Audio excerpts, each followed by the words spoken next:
no two people are the same. Whether we're short, tall, young or old, we'll all encounter barriers at some point in our lives.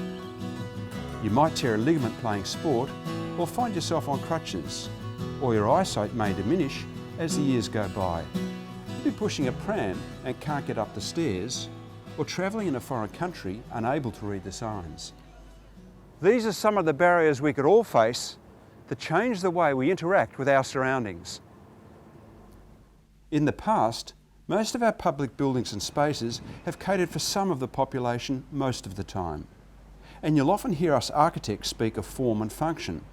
But is that function for everyone? Over the past decade, the push for more environmentally sustainable buildings has changed the way we think and design. But now there's a new frontier.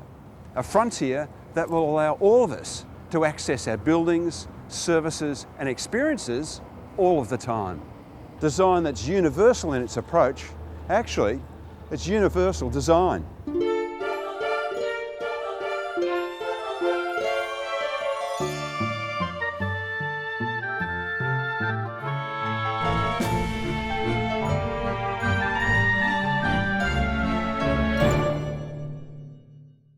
The new State Basketball Centre is proudly waving the Universal Design flag, and architect David Newstead is an even prouder flag bearer.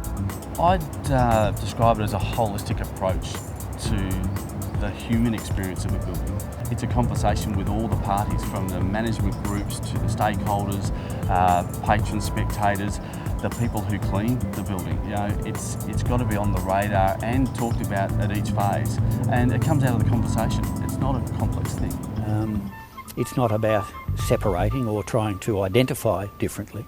It's certainly about making it very much for the total community.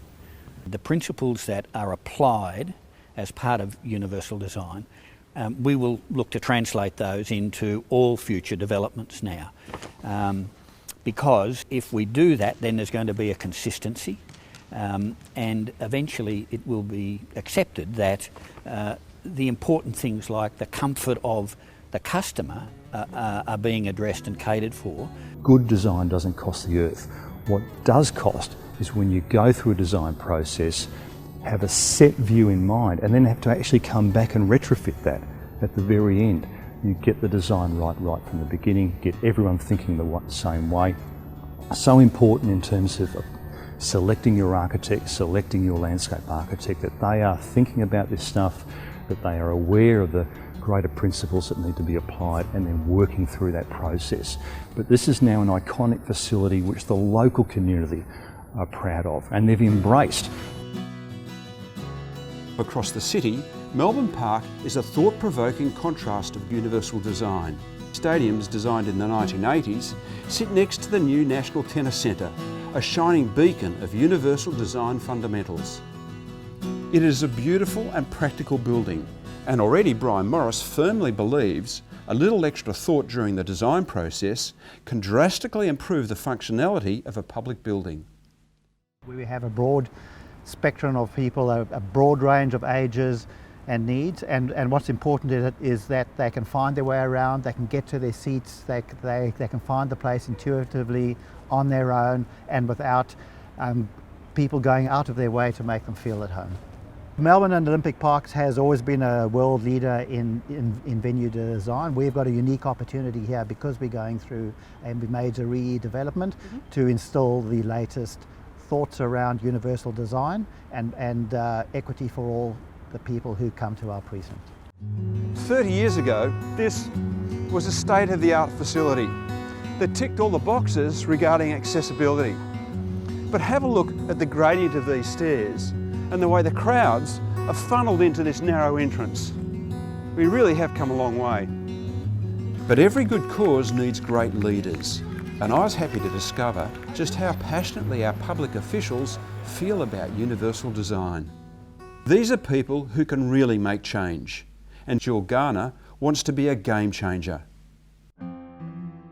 I'd like to see a whole lot of really exciting and different examples of places that people go, hey, hang on, this is an amazing way of approaching universal design. A whole lot of designers need to tackle it in an innovative way, and a way that everybody says, yes, this is good, or this is successful, or this is meeting all of those principles that we're hoping to, break down those barriers.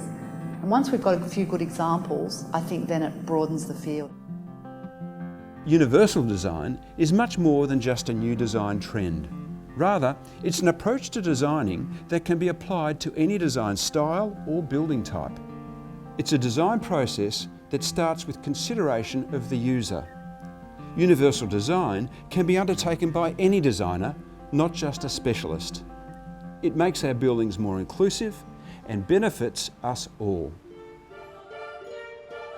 Universal design is a concept that makes our lives easier and more enjoyable. But it just amazes me it's taken so long for universal design to be universally accepted.